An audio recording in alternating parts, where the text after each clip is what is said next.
ناظرین، اب سے کچھ سال پہلے ملحدوں کے ایک گروپ میں مسلمانوں کے خلاف ایک سلسلے وار تحریر شروع ہوئی تھی جس کا عنوان تھا تاریخ کا سب سے بڑا فراڈ۔ یہ تحریر اس وقت کے جانے مانے ملحد مقیم علی کی طرف سے شروع کی گئی۔ بعد میں اسے غالب کمال نے بھی فالو کیا جو آج بھی یوٹیوب کا ایک چینل چلاتے ہیں۔ یہ تحریر دراصل ایک کینیڈین آرکیولوجسٹ ڈین گبسن کی تحقیق پر مبنی تھی، جس میں انہوں نے اپنی تحقیق کے بل پر یہ دعویٰ کیا کہ موجودہ مکہ وہ مکہ نہیں ہے جس کا ذکر قرآن میں موجود ہے اور جہاں مسلمانوں کے رسول صلی اللہ علیہ وآلہ وسلم پیدا ہوئے تھے، بلکہ موجودہ کعبہ اور مکہ دراصل ایک فراڈ ہے اور مسلمانوں کا اصل قبلہ اردن کے شہر پترا میں ہے۔ ان کے مطابق مسلمانوں کے رسول صلی اللہ علیہ وآلہ وسلم کی پیدائش بھی پترا میں ہوئی تھی اور کعبہ بھی وہیں موجود تھا۔ اس پر انہوں نے بہت سے دلائل دیے ہیں جن پر آج ہم بات کریں گے۔ سب سے پہلے ڈین گبسن نے یہ دلیل دی ہے کہ قرآن میں مکہ کا 2 دفعہ ذکر ہے، ایک مرتبہ مکہ کے نام سے اور دوسری دفعہ بکہ کے نام سے۔ ان کے نزدیک مکہ غلطی سے لکھ دیا گیا، حالانکہ اصل لفظ بکہ ہے اور بکہ کا مطلب پترا ہے۔ اب یہ بکہ کا مطلب پترا انہوں نے کیسے ڈی کوڈ کیا، اس پر آگے بات کرتے ہیں۔ پھر دلیل دی گئی ہے کہ قرآن میں مکہ کو ام القریٰ قرار دیا گیا ہے اور ام القریٰ کے لقب پر شہر مکہ پورا نہیں اترتا بلکہ پترا پورا اترتا ہے۔ پترا کیوں پورا اترتا ہے، اس پر بھی ابھی تفصیلی بات کرتے ہیں۔ پھر یہ دلیل دی گئی ہے کہ صحیح بخاری کی ایک حدیث کے مطابق مکہ کسی ایسے شہر کو ہونا چاہیے جہاں زراعت ہوتی تھی، خصوصاً انگور اگتے تھے، جبکہ ہم جانتے ہیں کہ مکہ ریگستانی علاقہ ہے، وہاں انگور تو کیا کچھ بھی نہیں اگتا۔ صحیح بخاری کی اس حدیث پر بھی بات کرتے ہیں۔ پھر سب سے بڑی دلیل جو اس موضوع پر دی گئی وہ یہ ہے کہ اسلام کے اولین 100 سالوں میں بننے والی تمام مساجد کا رخ مکہ کی طرف نہیں ہے، بلکہ اگر ہم ان تمام مساجد کو ایک نقطے پر ملائیں تو جس شہر پر یہ نقطے جا کر ملتے ہیں اس کا نام ہے پترا۔ یہ دلیل اس لحاظ سے اہم ہے کہ یہ پورا مقدمہ سمجھیں اس دلیل پر کھڑا ہے۔ اگر اس کی وجہ سمجھ میں آ جائے تو باقی دلائل کی ٹکے برابر اہمیت نہیں رہ جاتی۔ پہلی دلیل جو انہوں نے دی ہے وہ یہ ہے کہ قرآن میں 2 جگہ مکہ کا ذکر ہے، ایک جگہ مکہ کے نام سے اور دوسری جگہ بکہ کے نام سے، ایک سورہ الفتح آیت نمبر 24 میں اور ایک سورہ آل عمران آیت نمبر 96 میں۔ ان پر وہ یہ دلیل دیتے ہیں کہ اصل نام بکہ ہے جس کا مطلب ہوتا ہے رونا، جبکہ جس آیت میں مکہ لکھا ہے وہ اصل میں اسپیلنگ مسٹیک ہے، یعنی گبسن کے مطابق دونوں آیتوں میں لفظ بکہ ہی ہونا چاہیے تھا، لیکن غلطی سے بعد میں مسلمانوں نے سورہ الفتح میں بے کی جگہ میم لکھ دیا تو وہ بکہ سے مکہ بن گیا۔ اب یہاں ثبوت درکار ہیں کہ کیا قرآن کا کوئی ایسا نسخہ موجود ہے جس میں سورہ الفتح میں مکہ کی اسپیلنگ بکہ لکھی ہو؟ تو جواب ہے جی نہیں، ایسا کوئی نسخہ موجود نہیں۔ پرانے سے پرانے نسخے میں بھی واضح طور پر مکہ ہی لکھا ہے، یعنی یہاں پوری دلیل محض ڈین گبسن کے قیاس پر کھڑی ہے کہ ان کو لگتا ہے یہاں بکہ ہونا چاہیے، کیونکہ اگر آپ یہ مان گئے کہ مکہ نہیں بلکہ بکہ ہے تو بکہ کو پترا ثابت کرنا ڈین گبسن کے بائیں ہاتھ کا کھیل ہے۔ آپ سوچ رہے ہوں گے کہ کیسے بھئی، اگر بکہ بھی ہے تو اس کا پترا سے کیا تعلق ہے؟ میں سمجھاتا ہوں۔ پترا میں ایک بار بہت بڑا زلزلہ آیا تھا، بہت تباہی مچی تھی۔ اگلی صبح پترا کے لوگ بہت روئے۔ رونے کو ہیبرو زبان میں بکہ کہتے ہیں۔ پس ثابت ہوا کہ پترا جو ہے وہی بکہ ہے جس کا قرآن ذکر کر رہا ہے۔ آپ کو لگ رہا ہوگا کہ میں مذاق کر رہا ہوں، جی نہیں، یہ دلیل ڈین گبسن نے دی ہے۔ آپ کو میری زبان پر یقین نہیں تو ان کی ویڈیو دیکھ لیں۔ اب یہاں میرے کئی اعتراضات ہیں۔ کیا پترا دنیا کا واحد شہر تھا جہاں زلزلے نے تباہی مچائی؟ جاپان کے شہروں میں اتنے زلزلے آتے ہیں، انہیں کیوں نہیں بکہ قرار دیا؟ امریکہ کے شہروں میں سونامی آتے رہتے ہیں، کیا ان کو بھی بکہ قرار دیا جا سکتا ہے؟ پھر مزید یہ کہ بکہ کا ترجمہ رونا ڈین گبسن نے کہاں سے لیا؟ تو جواب ہے ہیبرو زبان میں بکہ رونے کو ہی کہتے ہیں۔ اس پر میرا اعتراض یہ ہے کہ یہ جو قرآن ہے یہ کیا ہیبرو زبان میں نازل ہوا تھا؟ یہ عربی میں نازل ہوا تھا، اور عربی زبان میں بکہ کے معنی ہے لوگوں کے اکٹھے ہونے کی جگہ یا ایسی جگہ جہاں پانی کی کمی ہو۔ اب ان ترجموں پر پترا کو فٹ کریں۔ پترا کے بارے میں تو پوری ریسرچ موجود ہے گبسن کی کہ بہت زرخیز زمین ہے، وہاں پانی کی کمی کیسے ہو سکتی ہے؟ یعنی اپنی مرضی سے قرآنی آیت کا کوئی بھی ترجمہ کر کے اسے کہیں بھی فٹ کر دو۔ گویا آپ نے پہلے یہ کرنا ہے کہ قرآن میں جس جگہ مکہ لکھا ہے اس جگہ کے بارے میں یہ فرض کرنا ہے کہ یہاں مکہ نہیں بلکہ بکہ تھا اور غلطی سے مکہ لکھا گیا۔ اس کے بعد آپ نے یہ فرض کرنا ہے کہ بکہ لفظ جو عربی میں نازل کردہ قرآن میں موجود ہے وہ در حقیقت ہیبرو زبان کا لفظ ہے، لہٰذا آپ بجائے اس کا ترجمہ عربی سے کرنے کے ہیبرو سے کر لیں، تو یہ بنے گا رونا یعنی ویپنگ۔ پھر آپ سوچیں کہ اب روتا کون ہے، تو گبسن آپ کو بتائیں گے کہ پترا میں جب زلزلہ آیا تھا تو وہاں کے لوگ صبح اٹھ کر روئے تھے، یعنی اتنا سب کچھ فرض کر لینے کے بعد مکہ پترا ثابت ہو جائے گا۔ سبحان اللہ۔ بہرحال اگلے اعتراض پر چلتے ہیں۔ قرآن نے مکہ کو ام القریٰ قرار دیا ہے، یعنی تمام شہروں کی ماں، جبکہ مکہ تو ایک صحرائی علاقہ ہے، یہ کیسے ام القریٰ ہو سکتا ہے؟ اس کا سادہ جواب یہ ہے کہ قرآن جب کسی کو کسی لقب سے نوازتا ہے تو ضروری نہیں کہ جس وقت لقب سے نوازا گیا ہو اسی وقت وہ اس لقب پر پورا اتر جائے، لیکن وہ اس لقب پر پورا اترے گا ضرور۔ مثلا حضرت ابراہیم علیہ السلام کا نام اللہ نے ابراہیم رکھا۔ ابراہیم کا مطلب اگر آپ انگریزی میں دیکھیں تو وہ ہے فادر آف ملٹیٹیوڈ یا فادر آف سو مینی۔ اسلام میں بھی ابراہیم علیہ السلام کو انبیاء کا باپ کہا گیا ہے، لیکن کیا آپ کو یہ پتہ ہے کہ ابراہیم علیہ السلام بڑھاپے میں جا کر پہلی بار باپ بنے تھے؟ حضرت ابراہیم علیہ السلام 86 سال کے تھے جب پہلی بار باپ بنے اور اسماعیل علیہ السلام پیدا ہوئے، پھر 99 سال کی عمر میں ان کے ہاں اسحاق علیہ السلام پیدا ہوئے۔ اب فرض کیجئے کہ آپ 80 سال کے ابراہیم علیہ السلام سے جا کر ملتے ہیں جن کی بیوی معاشرے میں بانجھ مشہور ہو چکی تھی، اور آپ کو پتہ چلتا کہ یہ ابراہیم ہیں جن کے نام کا مطلب ہے بہت سو کا باپ، اور یہ نام اللہ نے رکھا ہوا ہے، جبکہ ان کے ہاں اولاد ہی نہیں، آگے ہونے کا امکان بھی کوئی نہیں، کیونکہ ایک تو بڑھاپا آ گیا، دوسرا بیوی بانجھ ہے۔ کیا سوچیں گے آپ؟ وہی جو ڈین گبزن نے سوچا، لیکن یہ نہ سوچا کہ اللہ زمانے کا پابند نہیں۔ اللہ نے اسی ابراہیم سے نبیوں کی پوری نسل چلا دی۔ اللہ اگر مکہ کو اس دور میں ام القریٰ قرار دے رہا ہے تو اللہ نے اس کو ام القریٰ بنانے کا انتظام بھی کر رکھا ہوگا۔ آج مکہ میں ہر سال صرف حج زائرین کی تعداد 50 لاکھ سے زائد ہے، عمرہ کرنے والے اس کے علاوہ ہیں۔ بہرحال آگے چلتے ہیں۔ اگلا اعتراض ہے کہ صحیح بخاری کی ایک حدیث کے مطابق مکہ کسی ایسے شہر کو ہونا چاہیے جہاں زراعت ہوتی تھی، خصوصاً انگور اگتے تھے، جبکہ ہم جانتے ہیں کہ مکہ ریگستانی علاقہ ہے، وہاں انگور تو کیا کچھ بھی نہیں اگتا۔ اب یہ جس حدیث کی بات ہو رہی ہے وہ اتنی طویل ہے کہ اگر میں ویڈیو میں سنانے بیٹھوں تو کافی وقت لگے گا، سو میں تصویر اور حوالے دے کر براہ راست حدیث کے اس حصے پر بات کر لیتا ہوں جس سے نقطہ اخذ کیا گیا ہے۔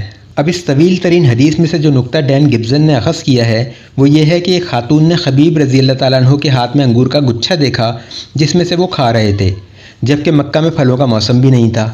گویا وہ یہ کہنا چاہتے ہیں کہ اس حدیث کے مطابق مکہ کی زمین پھل اگاتی تھی، خصوصاً انگور، کیونکہ پھلوں کے موسم سے تو یہی مراد ہو سکتی ہے، حالانکہ مکہ میں تو زراعت نہیں ہوتی تھی۔ تو ہو نہ ہو یہ پترا کی بات ہو رہی ہے، کیونکہ پترا ایک زرعی زمین تھی۔ اب یہاں پہلے میں یہ عرض کر دوں کہ حدیث میں لفظ موسم کا کہیں بھی ذکر نہیں ہے، یعنی اگر میں عربی کے الفاظ لکھ کر صرف صحیح ترجمہ کر دوں تو یہ اعتراض تو یہیں ختم ہو جاتا ہے۔ حدیث کے الفاظ ہیں وما بمکۃ من ثمرۃ۔ اب یہاں موسم کس لفظ کا ترجمہ ہے؟ ہر لفظ کا ترجمہ الگ کر لیں۔ وما اور نہیں، بمکۃ مکہ، من درمیان یا دوران، ثمرۃ پھل، یعنی سادہ سا ترجمہ ہے کہ مکہ میں ان دنوں یا اس دوران پھل نہیں ہوتے تھے۔ میں آپ سے سوال پوچھتا ہوں کہ کیا کسی شہر میں کسی پھل کے ہونے کی بس یہی ایک صورت ہوتی ہے کہ اس شہر کی زمین زرخیز ہو اور وہیں وہ پھل پیدا ہو؟ کتنی احمقانہ دلیل ہے کہ آپ جانتے ہوں کہ لوگ آپس میں تجارت کرتے ہیں، ایک ملک کینو اگاتا ہے، دوسرا سیب اگاتا ہے، پھر ایک دوسرے سے اشیاء کا تبادلہ ہوتا ہے، اسی کو تجارت کہتے ہیں، اور یہی مکہ کے لوگ اس وقت بھی کرتے تھے اور آج بھی کرتے ہیں۔ ڈین گبزن نے اپنی زندگی کا بیشتر حصہ مکہ میں تحقیق کرتے گزار دیا، کیا صرف کھجوروں اور آب زمزم پر گزارا تھا؟ انہوں نے وہاں گندم کی روٹی بھی کھائی ہوگی، سیب، انگور، انار سب کھایا ہوگا، تو یہ سب کیا اب مکہ کی زمین میں اگانا شروع کر دیا ہے؟ کہاں سے آتا ہے یہ سب؟ ظاہر ہے تجارت سے۔ تو بھائی اس وقت بھی تجارت ہی کرتے تھے یہ لوگ۔ پھر مزید یہ کہ وہ قرآن ہی کی آیتوں سے ثابت کرنے کی کوشش کر رہے ہیں کہ جس مکہ کا قرآن ذکر کر رہا ہے وہ آیتیں پترا پر فٹ ہوتی ہیں۔ تو سورہ ابراہیم کی آیت نمبر 37 بھی پڑھ لیجئے۔ اے ہمارے پروردگار، میں نے اپنی کچھ اولاد کو آپ کے حرمت والے گھر کے پاس ایک ایسی وادی میں لا بسایا ہے جس میں کوئی کھیتی نہیں ہوتی۔ ہمارے پروردگار، یہ میں نے اس لیے کیا تاکہ یہ نماز قائم کریں، لہٰذا لوگوں کے دلوں میں ان کے لیے کشش پیدا کر دیجئے اور ان کو پھلوں کا رزق عطا فرمائیے تاکہ وہ شکر گزار بنیں۔ اب یہ کہاں کی بات ہو رہی ہے؟ پترا کی یا مکہ کی؟ خانہ کعبہ کی تعمیر حضرت ابراہیم علیہ السلام نے کہاں کی تھی؟ قرآن کی آیت کہہ رہی ہے کہ جہاں کوئی کھیتی نہیں ہوتی۔ اب اسے آپ پترا پر کیسے فٹ کریں گے، جبکہ واضح بات کی جا رہی ہے کہ خانہ کعبہ وہاں تعمیر کیا گیا جہاں کوئی کھیتی نہیں ہوتی، جبکہ آپ نے صحیح بخاری کی ایک لمبی چوڑی حدیث کے ایک حصے میں انگوروں کے محض ذکر سے یہ فیصلہ کر لیا کہ خانہ کعبہ کو وہاں ہونا چاہیے جہاں زرخیز زمین ہو۔ اس آیت میں واضح بیان ہے کہ خانہ کعبہ کو ایسے شہر میں ہونا چاہیے جہاں کی زمین کچھ نہ اگاتی ہو، جبکہ آپ قرآن ہی کی آیت سے اس کی بالکل متضاد بات کر رہے ہیں۔ یہ ہے ان کے دلائل کا معیار۔ تاریخ طبری اور سیرت ابن ہشام سے جتنے بھی دلائل لیے گئے ہیں ان کا معیار یہی ہے۔ اب آ جائے سب سے بڑے اعتراض کی طرف کہ اسلام کے اوائل کی تمام مسجدوں کا رخ مکہ کے بجائے پترا کی طرف ہے۔ اس اعتراض کا بڑا سادہ سا جواب جو خود غیر مسلم تحقیق دانوں نے بھی ڈین گبزن کو دیا وہ یہ ہے کہ اس زمانے کے لوگ اتنی ایکوریسی سے سمت کا تعین نہیں کر پاتے تھے، لہٰذا یہ غلطیاں ہوئیں۔ لیکن گبزن اس جواب کو یہ کہہ کر رد کر دیتے ہیں کہ وہ لوگ ستارہ شناسی میں اس قدر مہارت رکھتے تھے کہ غلطی کا امکان ہی نہیں ہے۔ لہٰذا اگر کسی مسجد کا رخ پترا کی طرف ہے تو اسے جان بوجھ کر پترا کی طرف رکھا گیا ہے۔ یہاں میں یہ عرض کر دوں کہ ڈین گبزن نے اپنا یہ نقطہ ثابت کرنے کے لیے جن مساجد کا سہارا لیا ہے وہ تمام کی تمام ایسی مساجد ہیں جہاں سے مکہ کی سمت اور پترا کی سمت تقریباً ملتی جلتی ہو۔ مثال کے طور پر اگر میں لاہور شہر میں قبلے کی طرف رخ کر کے نماز پڑھنا چاہوں تو مجھے کس طرف منہ کرنا پڑے گا؟ ہم جانتے ہیں کہ پاکستان سے مکہ مغرب کی طرف ہے تو یقیناً ہم مغرب کی طرف ہی منہ کریں گے، لیکن کیا آپ کو یہ پتہ ہے کہ پاکستان سے پترا بھی مغرب کی طرف ہی پڑتا ہے؟ یعنی اگر آپ قبلے سے محض 3-4 انچ اپنا رخ مزید شمال کی طرف کر لیں تو آپ کی سمت بجائے مکہ کے پترا سے جا ملے گی۔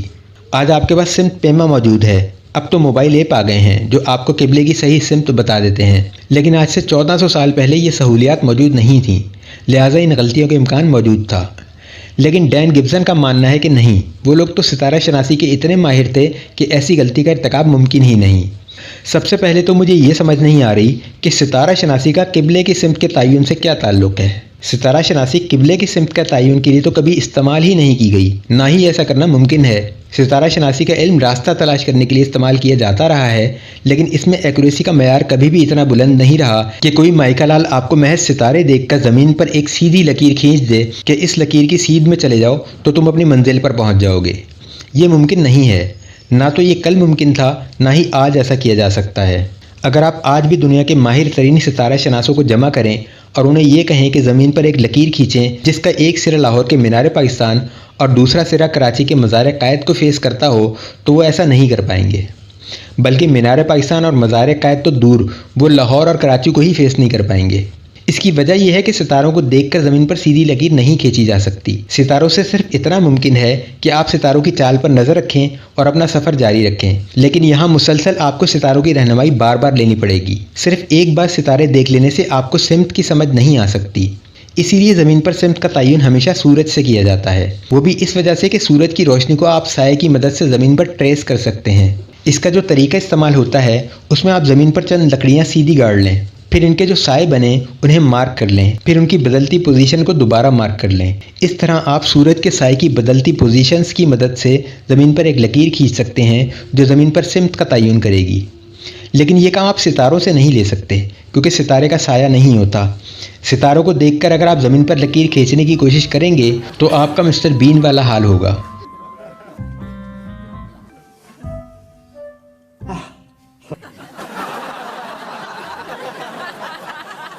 یہی وجہ ہے کہ جب آپ کو زمین پر رکے ہوئے سمت کا تعین کرنا ہو تو اس کے لیے بجائے ستاروں کے سورج کا استعمال کیا جاتا ہے۔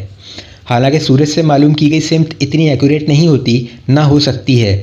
آج ہم سائنس کی روح سے جانتے ہیں کہ سورج نہ تو اپنے انتہائی مشرق سے روزانہ طلوع ہوتا ہے، نہ ہی اپنے انتہائی مغرب میں روزانہ غروب ہوتا ہے۔ سورج میں روزانہ چند ڈگری کا فرق آتا رہتا ہے، یعنی جس مقام سے سورج کل طلوع ہوا تھا آج اس میں چند ڈگریز کا فرق آ جائے گا، اور ایسا روزانہ ہوتا ہے۔ یہ جو مساجد ڈین گبزن نے بتائی ہیں ان میں فرق آنے کی بنیادی وجہ بھی یہی ہے کہ یہ سورج کے سائے کی مدد سے سمت کا تعین کر کے بنائی گئی ہیں۔ اس کی وجہ میں پہلے بتا چکا کہ زمین پر لکیر بنانے کی واحد سورس سورج ہی ہے۔ ستاروں سے یہ ٹریسنگ ممکن نہیں ہے۔ بے شک ستارے راستہ بتانے میں سورج سے زیادہ ایکوریٹ ہوتے ہیں، لیکن ستاروں کی اس ایکوریسی کو زمین پر ٹریس کیسے کریں گے آپ؟ یہ ممکن ہی نہیں ہے۔ مسٹر بین کی طرح آپ کوشش کرتے رہیں۔ لہٰذا یہ بات طے شدہ ہے کہ ان تمام مساجد کی سمتوں کا تعین سورج اور سائے کی مدد سے کیا گیا ہے، اور یہی وجہ ہے کہ ان میں کچھ ڈگریز کا فرق بھی آیا ہے۔ اس کی وجہ یہ ہے کہ سورج روزانہ چند ڈگری اپنا زاویہ بدلتا ہے۔ یہ بات آج ہم سائنس کی روح سے جانتے ہیں، اس وقت دنیا کا کوئی انسان یہ بات نہیں جانتا تھا۔ اس وقت ہمارا علم سورج سے متعلق بس اتنا ہی تھا کہ سورج مشرق سے نکلتا ہے اور مغرب میں غروب ہوتا ہے، حالانکہ سورج کے نکلنے اور ڈوبنے میں روزانہ چند ڈگری کا فرق پڑتا رہتا ہے۔ اس کا آپ تجربہ کر کے دیکھ لیں۔ آپ ہر ماہ ایک فلیٹ زمین پر سورج کے سائے کی مدد سے قبلہ رخ لکیریں کھینچتے رہیں، یعنی جنوری میں، پھر فروری میں، پھر مارچ میں، یعنی دسمبر تک آپ 12 لکیریں کھینچ دیں۔ پورے سال بعد آپ کو پتہ چلے گا کہ آپ کی ہر لکیر میں چند ڈگری کا فرق ہے، اور ان میں سے کوئی بھی لکیر دوسری لکیر سے نہیں ملتی۔ یہ فرق پاکستان جتنے فاصلے سے اتنا بڑھ سکتا ہے کہ بجائے مکہ کے پترا فیس ہو جائے۔ مختلف مہینوں میں بنائی گئی مختلف مساجد کا رخ مختلف ہے۔ سوال یہ ہے کہ ڈین گبزن نے ان مساجد کا قبلہ کیوں نہ بتایا جہاں فرق زمین آسمان کا ہے؟ مثلا مدینے کی پہلی مسجد نبوی، اس مسجد سے اگر آپ مکہ فیس کریں گے تو پترا آپ کی پیٹھ پر ہوگا، پترا فیس کریں گے تو مکہ پیٹھ پر ہوگا۔ ایسی صرف ایک مسجد بتائی ہے، مسجد قبلہ تین، لیکن اس کی بھی سمت درست ہے، اس کا ایک قبلہ یروشلم کو فیس کرتا ہے، دوسرا مکہ کو۔ تو یہ بات طے شدہ ہے کہ مساجد کی سمتوں میں یہ فرق اس وجہ سے آیا ہے کہ یہ مختلف موسموں میں تعمیر ہوئی ہیں۔ صحابہ کرام نے اپنی طرف سے سورج کے سائے کی مدد سے مکمل ایکوریسی کا خیال رکھا، لیکن سورج ہی روزانہ اپنی پوزیشن بدلتا ہے، یہ بات تو اس وقت کے صحابہ کے علم میں نہ تھی، لہٰذا مختلف مہینوں میں بنائی گئی مساجد میں سمتوں کا فرق پڑتا چلا گیا، اور یہ فرق چند سو کلومیٹر کے فاصلے سے اتنا بڑھ سکتا ہے کہ بجائے مکہ کے پترا فیس ہو جائے، اور یہی ہوا ہے۔ لیکن ڈین گبزن اس بات کو نہیں مانتے، نہ ان کو ستارہ شناسی کی کوئی شدھ بدھ ہے، نہ وہ سورج کی سائنس سے واقف ہیں، بس وہ پرانے لوگوں کی ستارہ شناسی سے مروب ہیں۔ پھر ایک مسئلہ اور بھی ہے، اگر ہم یہ یقین کر لیں کہ یہ غلطی ہوئی نہیں ہے بلکہ کی گئی ہے، تو یہاں ایک اور مسئلہ پیدا ہوتا ہے۔ ڈین گبزن کے مطابق اسلام کے اوائل کی کچھ مساجد کا رخ پترا کی طرف ہے، پھر بعد میں جو مساجد بنی ان کا رخ مکہ کی طرف ہو گیا۔ حالانکہ یہاں انہوں نے تھوڑا جھوٹ سے بھی کام لیا ہے، کیونکہ اسلام کے اوائل کی کئی مساجد جن کا رخ مکہ کی طرف ہے وہ انہوں نے شامل نہیں کی، جیسے کہ میں نے مسجد نبوی کی مثال دی۔ لیکن چلیں ہم کچھ دیر کے لیے ان کی بات مان لیتے ہیں کہ ایسا ہی ہے، تو اب ہمیں یہ بھی تو جاننا ہے کہ اس کی وجہ کیا ہے۔ ظاہر ہے کہ یا تو یہ غلطی ہوئی ہے یا جان بوجھ کر کیا گیا ہے۔ اب اگر جان بوجھ کر کیا گیا تو کیوں کیا گیا؟ اس کی وجہ ڈین گبزن یہ بتاتے ہیں کہ مسلمانوں کے دو گروہ بنو امیہ اور بنو عباس جب آپس میں لڑے تھے تو مسلمانوں میں نہ صرف سیاسی اختلاف ہوا بلکہ مذہبی اختلاف بھی ہو گیا۔ وہ کہتے ہیں کہ بنو عباس کے ابن زبیر رضی اللہ تعالیٰ عنہ نے پترا میں موجود خانہ کعبہ کو تباہ کیا اور اس کی بنیادیں تک اکھاڑ دیں، پھر وہاں سے کعبے کی مقدس چیزیں جن میں کالا پتھر یعنی کہ حجر اسود بھی تھا لے کر مکہ چلے گئے، پھر وہاں نیا کعبہ تعمیر کیا اور حجر اسود کو وہاں نصب کر دیا۔ اب یہ معلومات انہوں نے نہ تو سیرت ابن ہشام سے لی ہیں، نہ تاریخ طبری سے، نہ قرآن سے، نہ ہی کسی صحیح حدیث سے۔ یہ پوری کہانی انہوں نے مسجدوں کے رخ اور مسلمانوں کی آپسی لڑائی کا سن کر گڑھ لی ہے۔ انہوں نے سیرت ابن ہشام میں پڑھا کہ ابن زبیر کئی گھوڑے اور اونٹ لے کر مکہ گئے تھے، تو یہ باقی کہانی اپنے پاس سے جوڑ لی کہ وہ ضرور ان گھوڑوں اور اونٹوں پر کعبے کا سامان لے کر گئے ہوں گے۔ ڈین گبزن ستاروں کے حوالے سے کیا جانتے ہیں اور سائنس کی انہیں کتنی شدھ بدھ ہے، اس کا اندازہ تو آپ کو اب تک ہو چکا ہوگا۔ اب آپ یہ بھی سمجھ لیں کہ انہیں اسلام کے متعلق کتنا علم ہے۔ ڈین گبزن کو لگتا ہے کہ مسلمانوں کے قبلے کا مرکز در حقیقت ایک کالا پتھر ہے جسے مسلمان حجر اسود کہتے ہیں، یعنی وہ پتھر ابن زبیر نے مکہ لے جا کر فٹ کر دیا تو مسلمانوں نے پترا چھوڑ کر مکہ کی طرف منہ کر کے نمازیں پڑھنی شروع کر دیں۔ اگر ابن زبیر وہ پتھر اسٹیچو آف لبرٹی پر فٹ کر دیتے تو آج ہم امریکہ کی طرف منہ کر کے نمازیں پڑھ رہے ہوتے۔ سبحان اللہ۔ انہیں یہ نہیں پتہ کہ قبلہ مسلمانوں کا آج بھی بڑا حساس مسئلہ ہے۔ آج بھی اگر کسی مسجد پر شک ہو جائے کہ اس کے قبلے کی سمت غلط ہے تو ایک ہنگامہ برپا ہو جاتا ہے۔ تو صحابہ کرام پر یہ الزام کیسے لگایا جا سکتا ہے کہ انہوں نے جان بوجھ کر پورا قبلہ ہی بدل ڈالا؟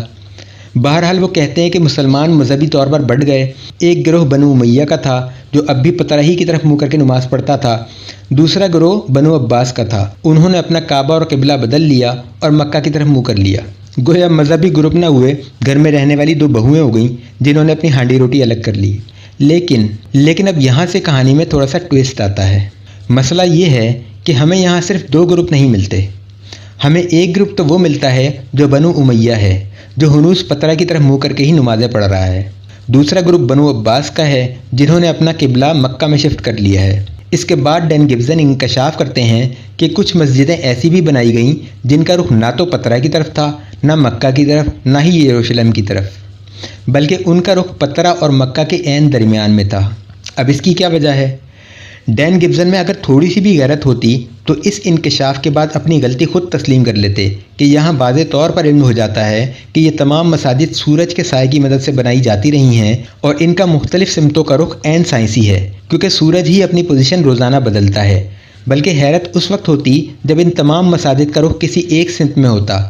پھر سائنس دانتوں میں انگلیاں دبائے آج ہم سے پوچھتی کہ تمہارے اسلاف کو یہ کیسے پتا تھا کہ سورج کا الٹیٹیوڈ روزانہ تھوڑا تھوڑا بدلتا ہے، اور وہ بھی اسی حساب سے اپنی مساجد کا قبلہ بدلتے چلے گئے۔ ہمیں تو یہ بات آج پتہ چلی ہے، ان کو 1400 سال پہلے یہ بات کیسے پتہ تھی؟ لیکن ایسا نہ ہوا۔ مساجد کے رخ مختلف مہینوں میں تعمیر ہونے کی وجہ سے مختلف سمتوں میں ہوتے چلے گئے، اور ان تمام مساجد میں فاصلے کے حساب سے اتنا فرق پڑنا عین فطری ہے کہ مکہ سے پترا تک تمام سمتوں میں مسجدیں بن جائیں۔ لیکن ڈین گبزن نے یہاں بجائے اپنی شکست تسلیم کرنے کے ایک اور تعویل گڑھ لی۔